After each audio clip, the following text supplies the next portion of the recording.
Bismillahirrahmanirrahim. Elhamdülillahi Rabbil alemin. Vessalatu vesselamu ala eşrefil enbiyai vel mursalin. Nebiyyina Muhammedin ve ala alihi ve sahbihi ecma'in. Rabbi şrahli sadri ve yessirli emri. Ve ahlul uqdeten min lisani yefkahu qavli. Əziz müsəlmanlar, hamınıza, eləcə də özümə Allahdan qorxmağa nəsib edirəm. Bugünkü mövzumuz oruç tutan adamın iftar vaxtı etdiyi dualardır. Bu dualar iki qismə bölünür. Oruç tutmuş adamın özü üçün etdiyi dua və bir də əgər iftar süfrəsinə dəvət edilibsə, o məclisi təşkil edən adam üçün etdiyi duadır.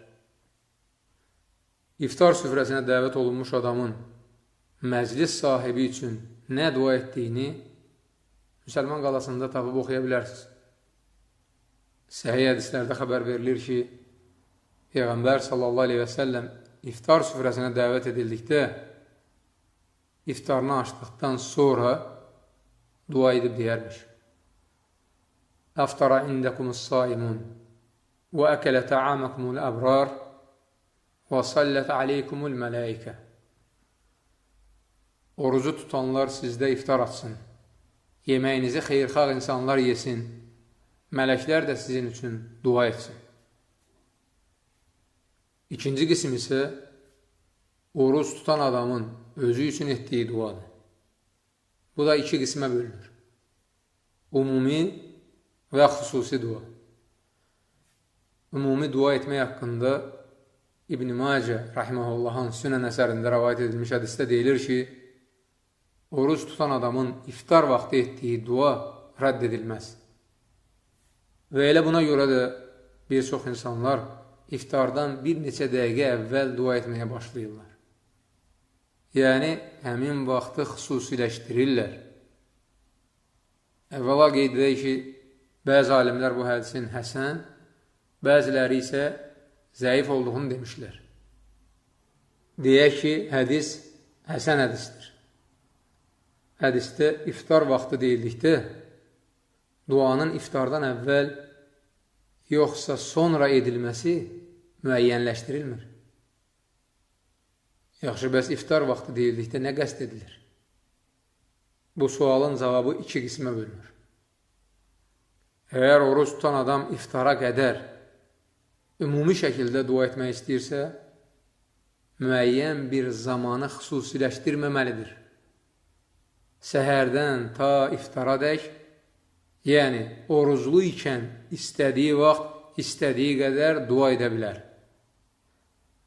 İbn-i Macə rahiməhullahın Sünən əsərində həsən isnadla rəvayət edilmiş hədisdə Peyğəmbər sallallahu aleyhi və səlləm belə buyurmuşdur. Üç sinif insanın duası rədd edilməz.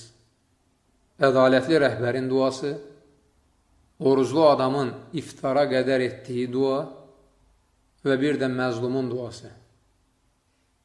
Hədisdə ərəbcə وَالصَّائِمُ حَتَّى يُفْطِرُ deyilir.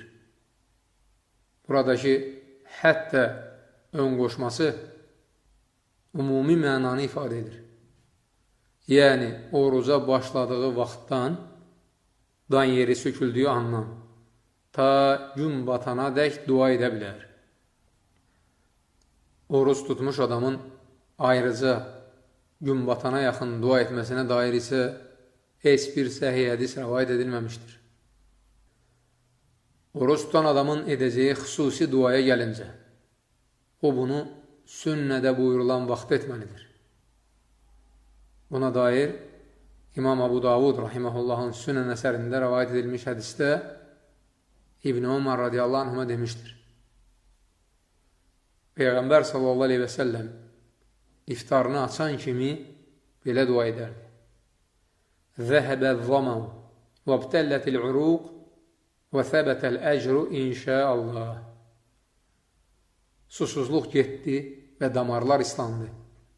İnşallah savab yazıldı. Bu duanı da həmçinin müsəlman qalasında tapa bilərsiniz.